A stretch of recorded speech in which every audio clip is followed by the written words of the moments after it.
We talked about doing a second one, and we talked about that it was really, both Elle and I felt really strongly, and Disney, that we wouldn't just do it and do another episode, another chapter, just because we could, and watch them have another experience. That if we were to do it, we needed to really, there needed to be a reason to come back. And so we didn't do it right away. We really wanted to make sure that we had the right story, and that we knew what we wanted to say, most of all with their relationship. And where are they now? Where is this? They are a very unusual mother-daughter relationship, and this time Maleficent has a young woman on her hands, and it's not easy for Maleficent as a mom.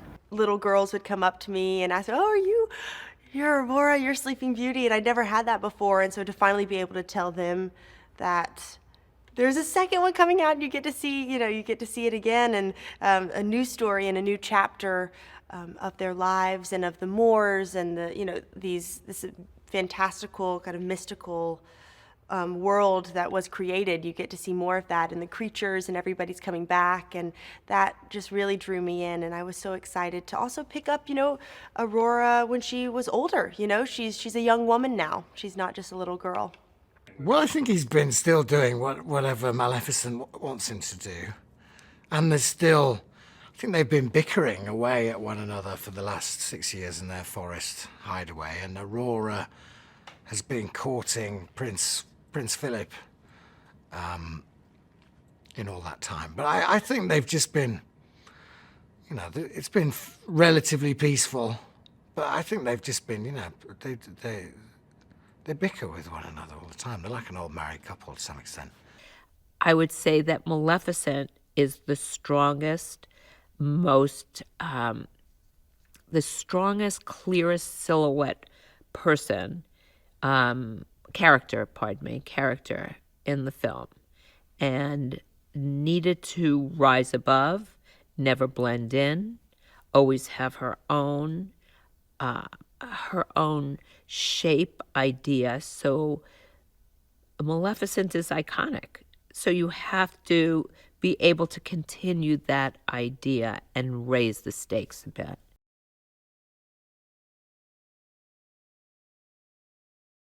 And so I think in the end, this film says a beautiful thing about accepting differences, about encouraging people to be of their own true nature, and of people accepting each other's own true nature, and finding family in that. Sort of spans a big demographic of audience, because it speaks to the gray areas. It speaks to what is good, what is evil. Sometimes it's hard to tell the difference, and we are both things.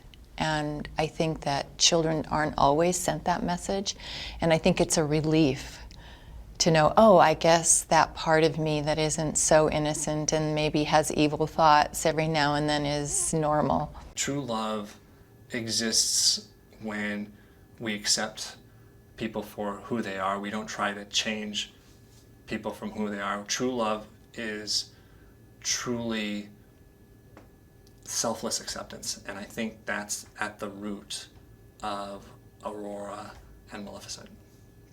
It's a story that kind of resonates in our world as well. I mean, it's a story that other people can live and have lived in a regular modern world. I think that everyone can relate to that. Bringing home a proposed partner that parents don't want their child to be involved with, and so on. So I thought that was kind of fun.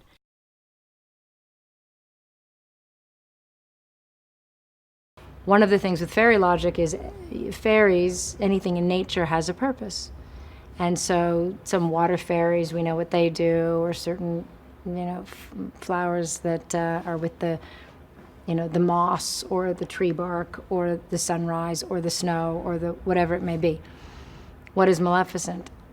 She's more of the Dark Fae are of the different biomes. So they are from all around the world.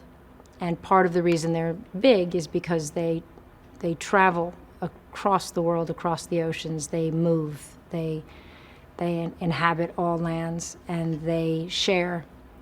They share in a way, they represent Mother Nature.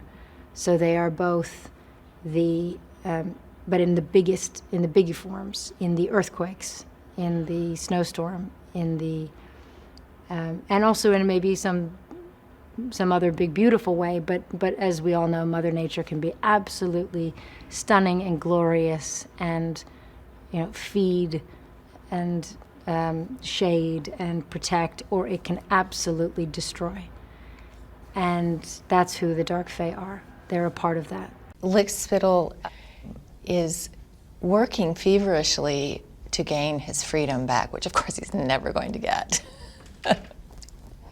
Poor darling. But he's very funny, and he works tirelessly to invent a way to eliminate the fairies of the moors. I think they're battle folk, really. The Fae. They're more sort of they're more of a kind of warrior class, and so they're very in their own way. I wouldn't call them necessarily aggressive, but they are, they're very determined, and their attempts to survive bring them into this stark tension with the humans, and that's sort of part of their charm. It's that they're warriors, but they're environmentalists. They're sophisticated, but they're kind of earthy, and so they're full of these interesting contradictions and ways of being that Maleficent sort of fits right into, and it kind of makes them kind of sexy, I think. The Dark Fae are a group that have they have a tribal essence, and what happens in primitive tribes when they go to war or they go to battle is that they add an element of war paint.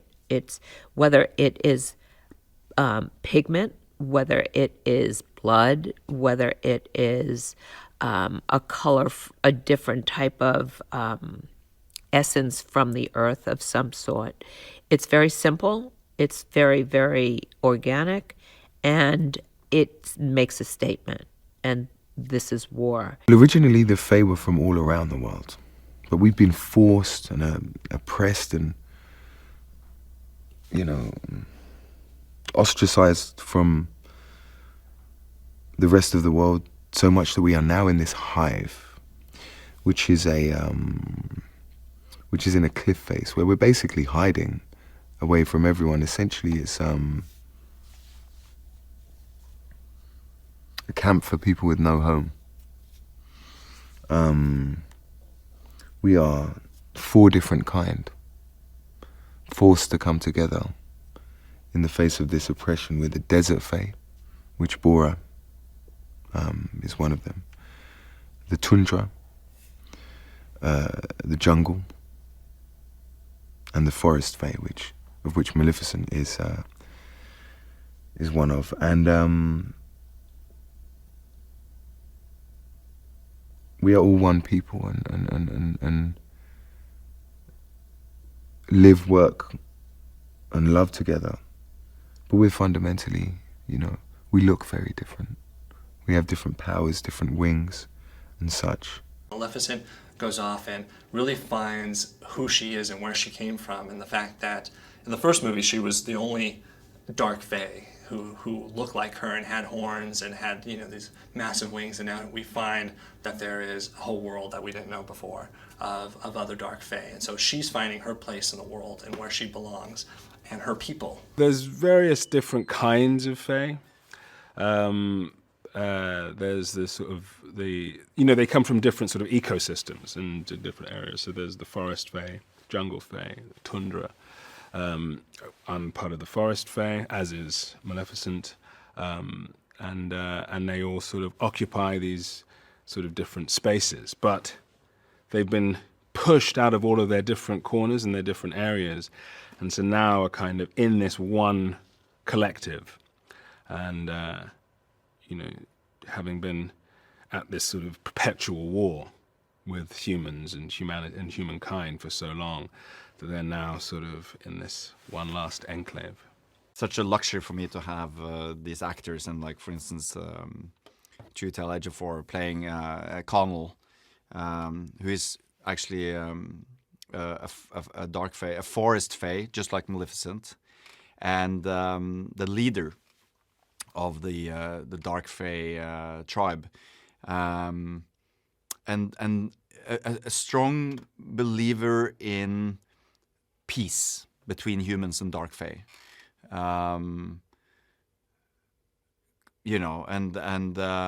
But is facing an increased resistance and disbelief in his own tribe, because the humans are advancing and spearheaded by Queen Ingrith. He's having a harder and harder time to convince the dark fae that there can be peace, and that we can live together. And I think that's his dilemma. That's what he fights for, and that's what he tries to also convince Maleficent of, that there is a way, a peaceful way, and Maleficent has even shown that, by making Aurora Queen of the Moors. Aurora is a human, so Maleficent is the ultimate evidence that, yes, we can live in peace together. So he's kind of this warrior poet, I would say. I think that was what we talked about. I kind of like that. He has a majesty to him, and he has a grace to him, and the way he holds himself and speaks and what he represents is very powerful, and so what he brings to the story and what Chiwetel brings as an actor is a real gravitas and a real wisdom.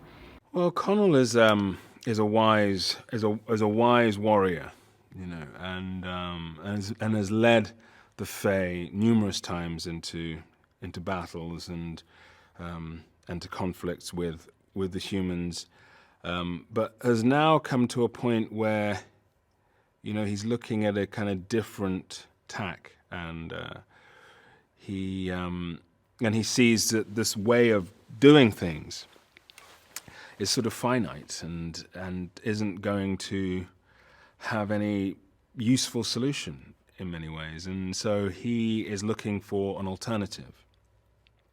And amongst the Fae, he's incredibly respected. He's a general amongst the Fae, and but now with his observations really of Maleficent and Aurora, he realizes that there's a possibility of finding this a relationship, a peaceful relationship, a coexistence, a harmony with mankind, and that's what he wants to pursue, to see if there is a way of the Fae surviving and humanity surviving and coexisting.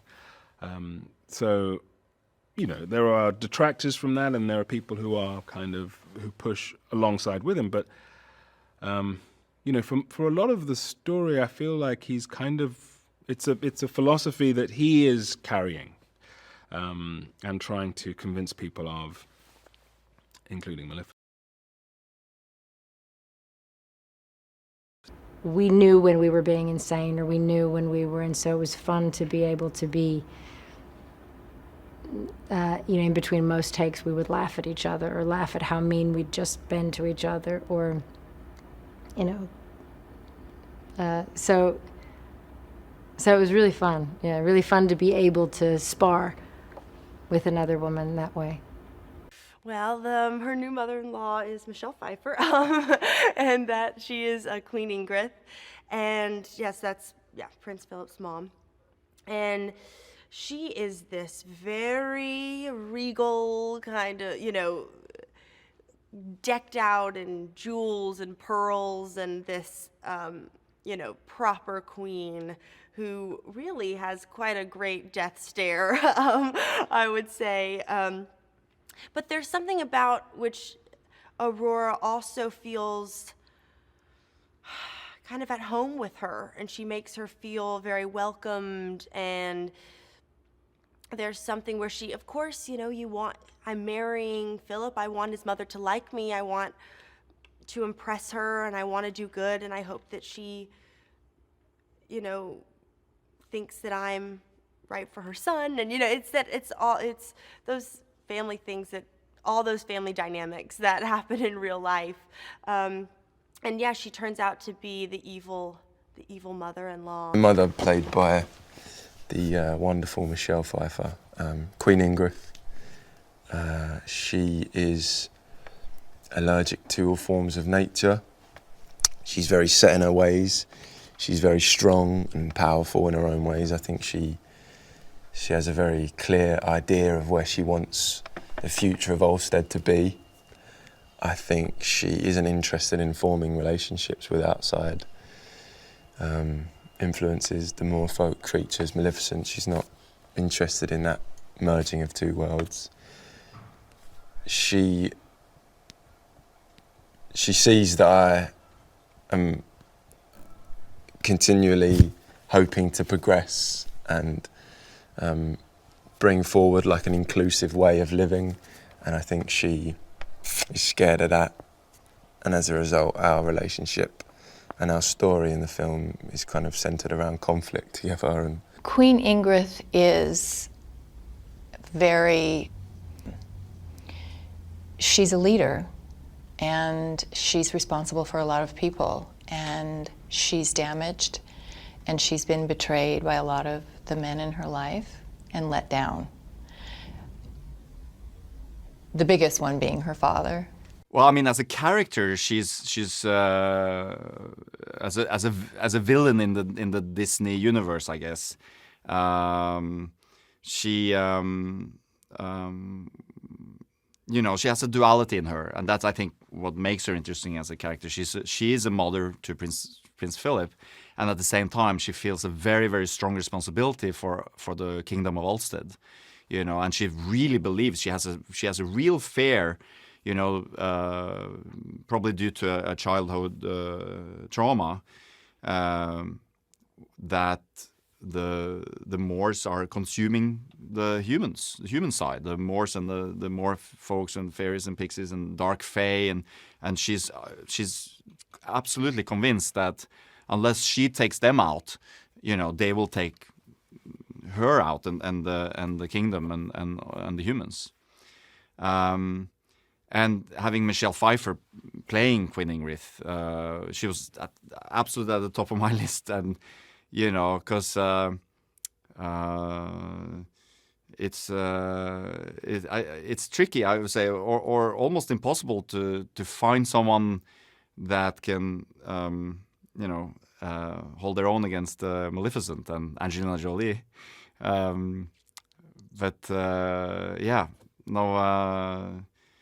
Those were sparks were flying, I think. Queen Ingrith is our story's villain, and the thing about her is she is every bit a match for Maleficent in this one. And in thinking of that, who can hold the screen to Angelina Jolie and Maleficent, who is Disney's greatest villainess of all time? It really was a conundrum. Who can fill those shoes? Who can go toe-to-toe with her? And that when Michelle Pfeiffer, who was our dream casting for this, when she signed up, we knew we had something special. And to see them go toe-to-toe is truly awesome. All right, Queen Ingrith represents the sort of evil in our story, and she's really is the manifestation of human beings in this, in their worst, in the the worst part of them. The Queen Ingrith, I just love her greed. It's like just somewhat delicious in a kind of evil way. But we didn't want to we didn't want her to look like, uh-oh, here comes the evil queen at first. So we present her first in a dress that the coloration is kind of a champagne color. Michelle, of course, has a history of playing. I mean, she's a wonderful actress and an extremely beautiful woman, and has this ability to be evil, but she has this wonderful ability to create a subtext where she is actually smiling and being lovely and adorable, and we all go, oh, isn't she fantastic? But in fact, there's something dark and very, very evil underneath. I love Maleficent. She's kind of like my alter ego. I have a I have a warm spot for her. It feels oddly comfortable, like more than it should. It should feel, I feel like it's one of those things, like I kept thinking every day, am I doing enough? I kept saying to everybody, am I doing enough? I don't feel like I'm doing her. I don't feel like I'm doing enough. And everybody kept saying, no, that's it. So maybe the line between us has blurred a little bit, because I feel very comfortable as her. There is no one in the world that could play Maleficent except for Angelina Jolie. I mean, she's brought this, I mean, from the first movie, she completely created this version of Maleficent that people know now. I mean, there's a whole, generation of kids that, that saw the first one, and also that's the Maleficent that they know. And it's very exciting for this film to come out of kids that maybe weren't even born, since the last movie came out, and now they get to see this Maleficent. It's really breathtaking. I remember when the first day she walked on the set, and it was the first scene that my character actually sees her, and so it takes your breath away. And I hadn't seen her in those green contacts either, and she's just otherworldly in this part. Angelina knows Maleficent so well, and it's almost like my instinct is to go in that direction, and 9 out of 10 times I saw Maleficent going in the other direction, because she's not human, she's not like us. And I think that's what Angelina does so well, is to have that, can tap into that almost a sense of surrealism, I would say, and it's so surprising and entertaining and wicked, and I think that's what the audience loves about her, that she has that wickedness to her. Tell you what stands out to me doing it is Angelina's performance, which is so genuine and real. And it's been a real object lesson, because I've suddenly realized how she takes it so seriously, playing Maleficent. Angie is Maleficent. There is no other Maleficent. Angie in the horns, and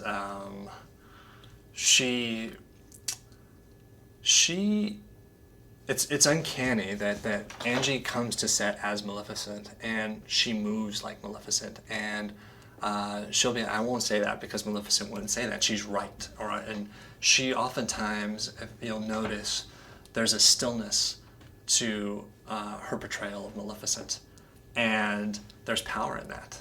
She is able to kind of hold you can't look away from her. I think because she's able to bring all of that strength and all of the kind of fire of Maleficent, but she has some she first of all has a great lightness of touch with that, so can be comic, and also can be vulnerable and can be sweet, and can mix those things up in a really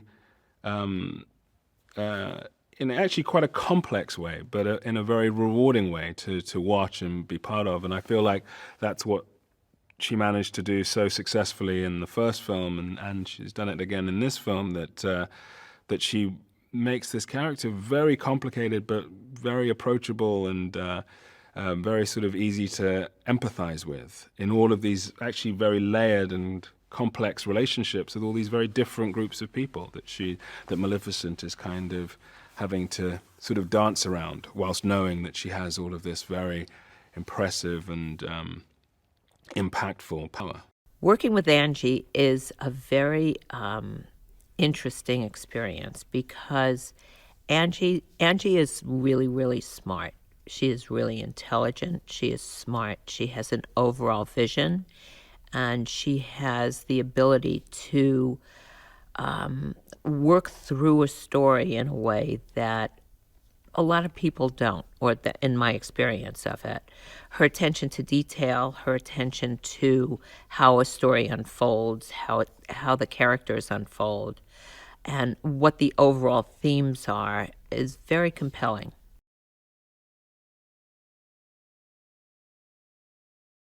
No, so the first scene where we see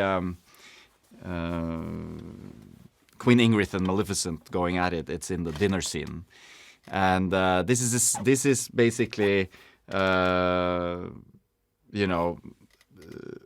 has basically Queen Ingrith and King John, they have invited Maleficent to dinner to the castle, and Prince Philip and Aurora, they are excited for that. Although I think Aurora is very nervous about how this will go. And during the course of dinner,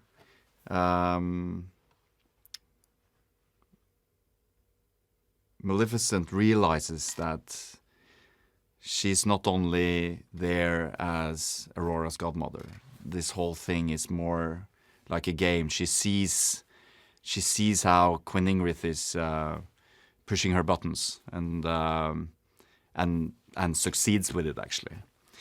And shooting the scene, for me as a director, to have Michelle Pfeiffer and Angelina Jolie going at it, it's just fantastic. It's a dream come true to have these amazing actresses, strong women playing these very strong female, characters in this universe. And also it's interesting to see how Aurora, Elle Fanning, holding her own in that company. It's very, very impressive. Well, I mean, I've been a big fan of Michelle Pfeiffer since I was a lad. She's an incredible actress with an incredible career, and I think it's Angelina is really one of the few genuine movie stars, I would say, and has that aura and charisma of a genuine movie star, and particularly when she's in the costume of Maleficent. And I don't think there are a huge number of actresses that can match her for sort of star wattage or whatever you measure that in. But Michelle Pfeiffer's definitely one of them, and it was a treat. So we shot the banquet scene over about 10 days, and it was fascinating watching those two bounce back and forth off one another, both of them playing quite fierce roles. You wouldn't want to get on the wrong side of either of them. Any great story, if you can have a really strong villain, you can have you have a really strong hero. You can't have a strong hero unless you have a strong villain. And I think it's actually kind of playing against type. I don't think we expect Michelle Pfeiffer to be the villain all the time, but she's a great actress, so she can play that part. And I think that you're just pitting Michelle Pfeiffer against Angelina Jolie in this story. I think you get a chance of having a very bad villain and a very strong hero. I think it works in the story, and I think people will enjoy that. She is the black and white movie star of the fairy tale world. I mean, she is as if she is a 40s movie star. That I think that image is really clear. That's what we started with. Her skin is very white, her lips are red, her body is totally silhouetted in a very strong shape in black.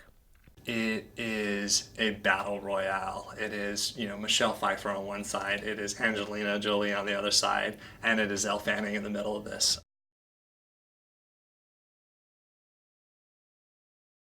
It's always fun playing a villain, and I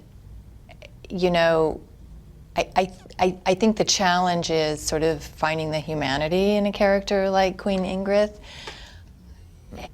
because there always is, I guess, the option of just playing it all one color and just being evil. But my favorite villains that I've seen in films have always had sort of a humanity about them, and you kind of actually feel sorry for them at the same time that you hate them.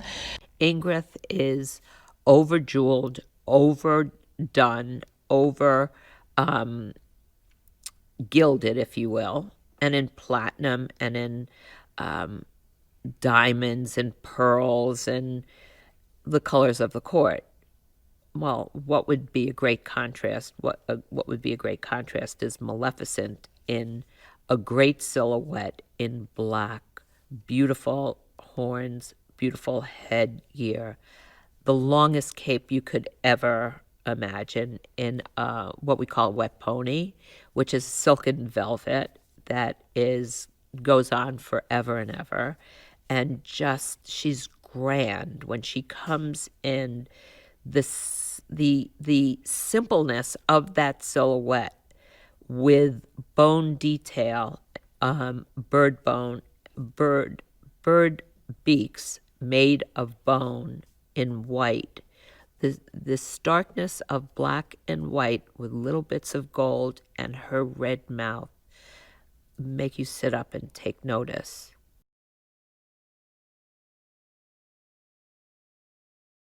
It was very special. I remember walking down the aisle that first time with Angelina walking me down, and I'd never walked down an aisle before, obviously, so it was a very special moment.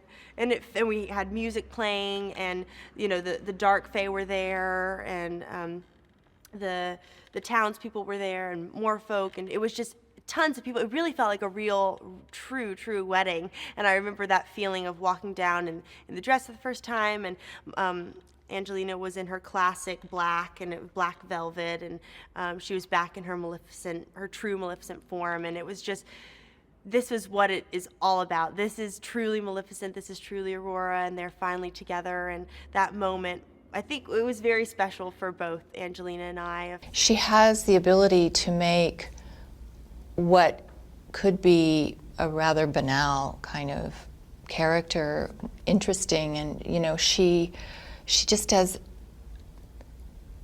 it's incredible the subtleties that her face portrays in front of the camera. And she's seemingly not doing much, but there's so much that is coming across with her face. It's kind of extraordinary. Well, you expect and have Aurora has a much more mature attitude, a sense of herself. She's not a little girl. She's now wanting to get married. She wants to do things like people do in real life, that they grow up and they sort of leave their parents, but don't want to leave their parents completely. They just want to get on to their own life, and that's the story that she's telling here. She has her own point of view, and it's at odds with her mother, who she's always sort of listened to, but now she has her own views and gets sort of swept away, kind of taken in the wrong direction, but then uses her own compass to sort of get back to that, her own self. The wedding dress was just impeccable. I mean, it was outstanding. My favorite. I never wanted to take it off.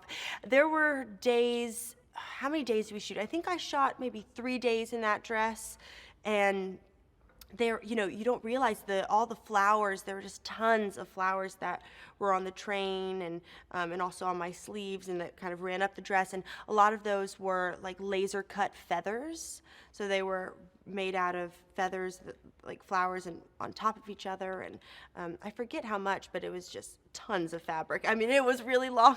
I couldn't walk. I couldn't go anywhere without anybody holding it up for me. And then in between takes, I had to go stand in a horse box in between takes, which we all remember, which it was a very hot day. It was very cool in there, so that was nice, but I would just be standing in my giant dress, just in the horse box, alone in there. But I was happy because I had it on.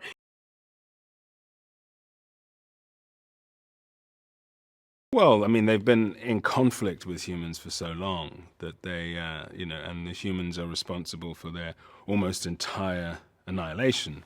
So they have this, you know, they're combatants in a very long war that they're on the verge of sort of losing in its entirety. So they, so in this kind of corner, you know, they have to come up with these decisions as to whether to fight, you know, whether to fight the humans, whether to try and destroy humans, or to try and find some way to live together, to kind of coexist. And that's the sort of central debate of their position and the story. You know, you have the Fae who have been oppressed for so many years and ostracized and marginalized. And they just want to live peacefully in connection with nature and the earth. But on the other hand, they're so powerful. And they are more powerful than the humans individually. So the humans are fearful of these creatures which are stronger than them, more powerful than them, which can you know, which have magic. So the fear is understandable. The division is understandable. But you know, it's only through love and empathy that we see those kind of barriers broken down. Lickspittle is working feverishly to gain his freedom back, which of course he's never going to get. Poor darling. But he's very funny, and he works tirelessly to invent a way to eliminate the fairies of the Moors. Borra believes that war is not just necessary, but the only way that we can save ourselves, and that we are almost extinct already, so we need to go down fighting. I think Borra has a much more naive, youthful approach, perhaps, whereas Conall is the mature, peaceful.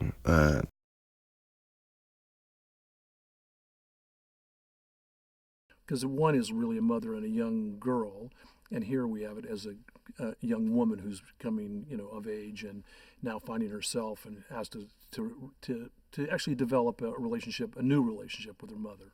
Well, I wanted to discuss. I think for this film here, first of all, of course, I wanted to further tell the story about Maleficent and Aurora and discover more about that.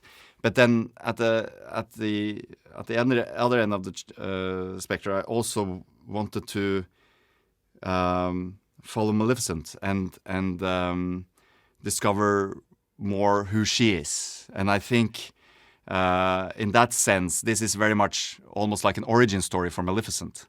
And in this story, she becomes an outcast again and is driven into exile, and she discovers that she's not the only one. She's not the only Dark Fae. She's not the only Maleficent in this universe. I'd seen the first movie, and I knew I had to go back to the first movie. You cannot do a sequel and disregard whatever happens first. Even prior to have a very big discussion with Joachim about the design, you know, we met, we we clicked, and I started. My first thing for me was like to make sure I revisited the first film, because I knew there was some crossover. The Moors was something that we had seen on the first film, and there was an aesthetic for it. What was great about this film is, although I would follow closely the design of the first Moors, I had also opportunity to design new things, because the world outside the Moors is a very different world. The castle is a new castle, the town is a new town, the world of the Fae is a new world. So I thought, you got to grab the audience there and just make sure they start at the place they left it and feel good about stepping in that movie again. And now we open the adventure. The idea of making a sequel to Maleficent was there's a lot of conversation about that. The first movie was pretty extraordinary in how it redefined some of the tropes of fairy tales. You didn't have the normal kind of damsel in distress who had to be saved by her prince. That true love's kiss wasn't necessarily from a man to a woman. And you had this amazing relationship between two women, between Aurora and Maleficent. And ultimately true love was born out of that relationship. And so for us to embark on another movie, the stakes were really high.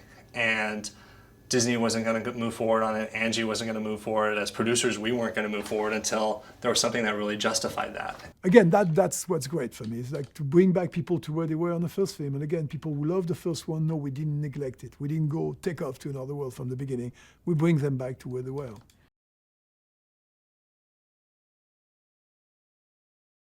He's an incredible eye and talent for telling not only telling a good story, but for beautiful pictures. The Kon-Tiki film and the Last Pirates movie, and I think he's, it's a massive job you're doing here. It's not my usual bread and butter, the indie films. It is orchestrating hundreds and hundreds of extras, massive movie stars, and fitting all of these things together. CGI, it's a huge undertaking, and I think he brings he brings his European coolness to it. I haven't seen him phased at all on set. So yeah, Joachim is somebody that I hadn't worked with before, but I'm familiar with his work, and what I've always loved about the work that I've seen of his is that has such a rich, very controlled visual language that can be very expansive and bring in a lot of different elements.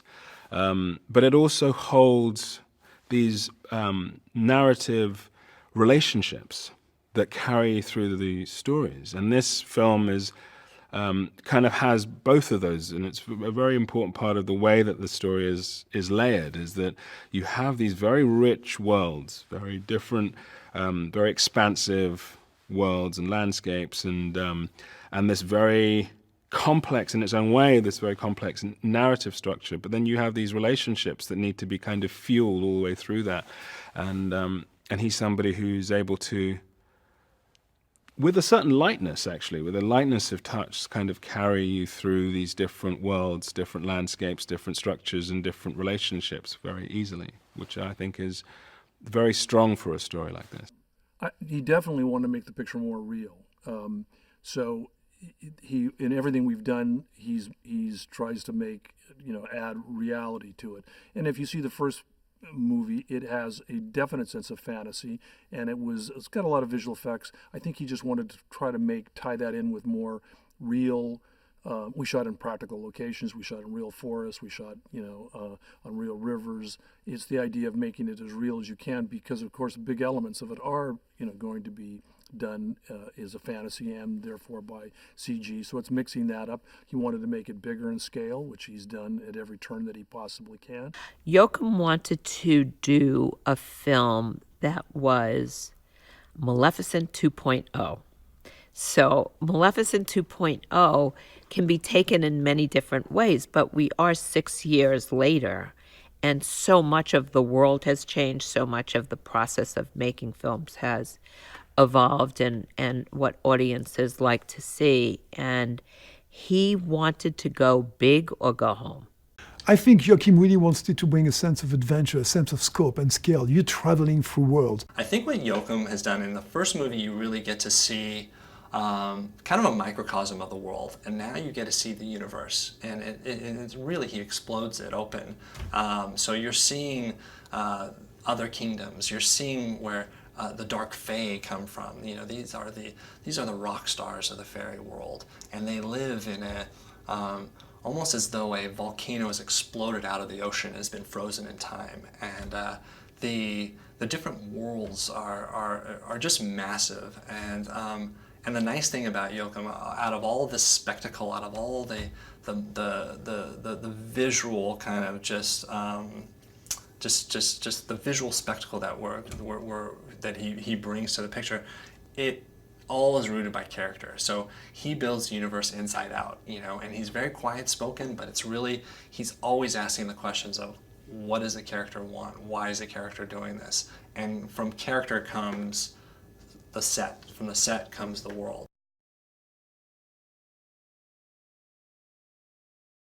You know, I really loved the look that Dioval had in the first one. That took we tried a lot of different things before we settled on goth rocker, and I think they've sort of elaborated on that in ways that I didn't think were possible. You know, the costumes on this are really, you know, the detail is extraordinary, and for things that you might never even notice on the camera, that the buttons of my tunic have tiny ravens woven into them, or my cape that has bird claws clipping it together and things.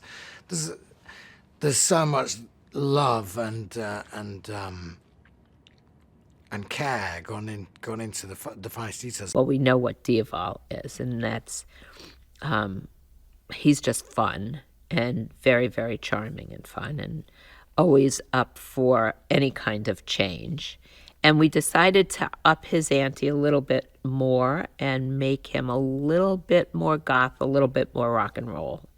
And he was thrilled.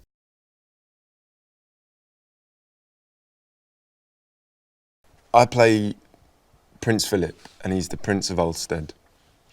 Obviously, the relationship between Philip and Aurora has developed since the first film.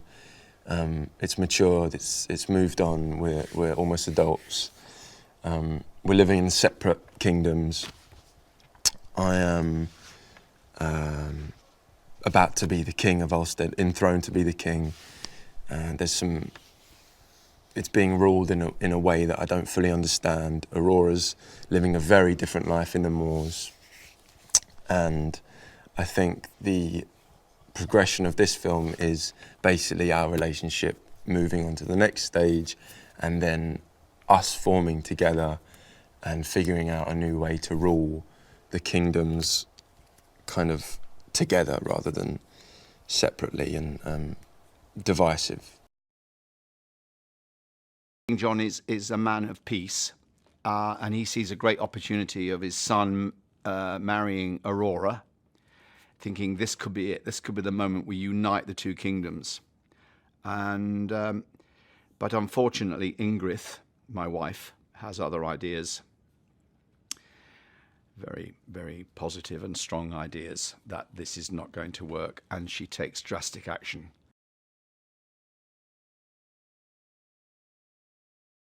It's a big world, fantasy world, huge. You go there, oh, well, now it's cold, now it's beautiful, now it's sunny, now it's underwater, now it's this. The sense, like, you know, you have a movie that takes you so many places. I think if people feel that way, and, you know, to me, that would be amazing. That's what I would hope, that we've achieved the sense of scope and adventure.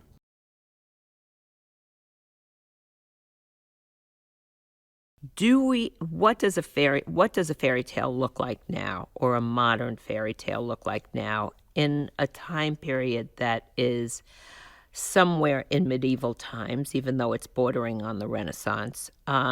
What does that look like? Well, we all know that is really historically, it's historically available to find out, but then how do we shift that slightly?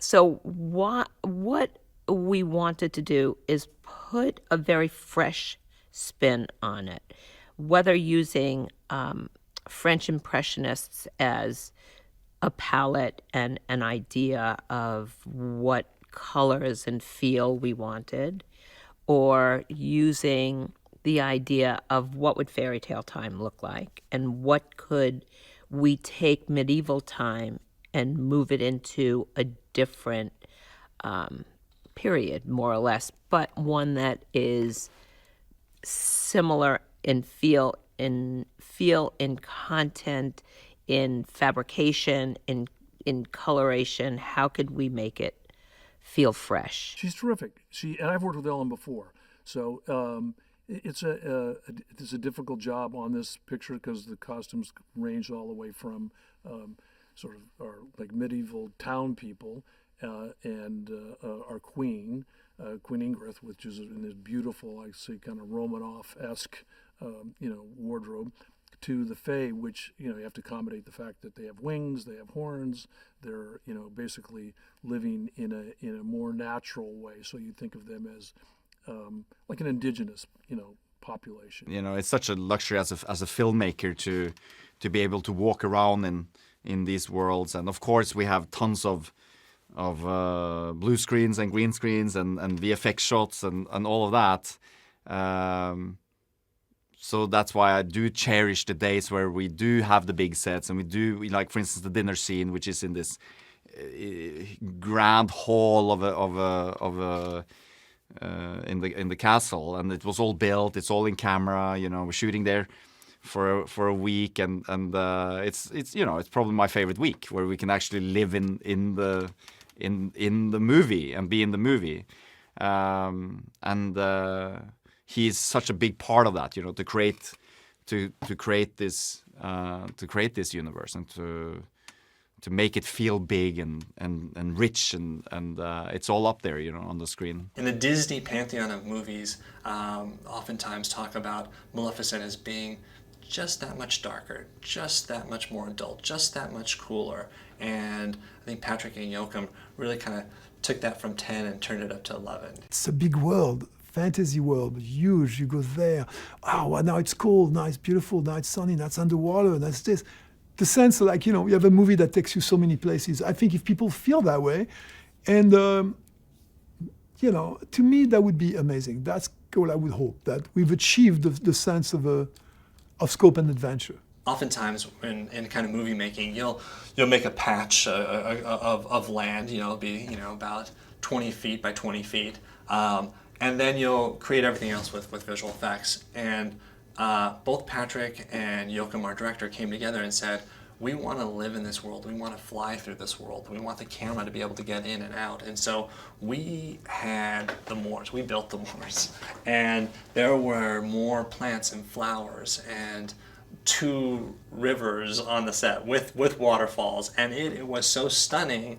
And while one can argue that's extravagant, what you get out of that is texture and realism, and you actually get to feel, and you can actually smell and breathe the moors when you're watching it. So we have a castle. The concept of the 2 towers for me was really the first attempt to try to do something new. It is very often the case in Disney movie. It's part of that very strong aesthetic to have a castle that goes to a point, Cinderella, all those, you have a lot of that. And I think that has become a trademark in some ways, I feel. Our castle doesn't steer away from that, but at the end, rather than having one main tower that finishes the castle, it's 2 of them symmetrical. And I thought this was giving us a new line in some ways, a new design, a new aesthetic. The scope itself is really, you're getting a universe instead.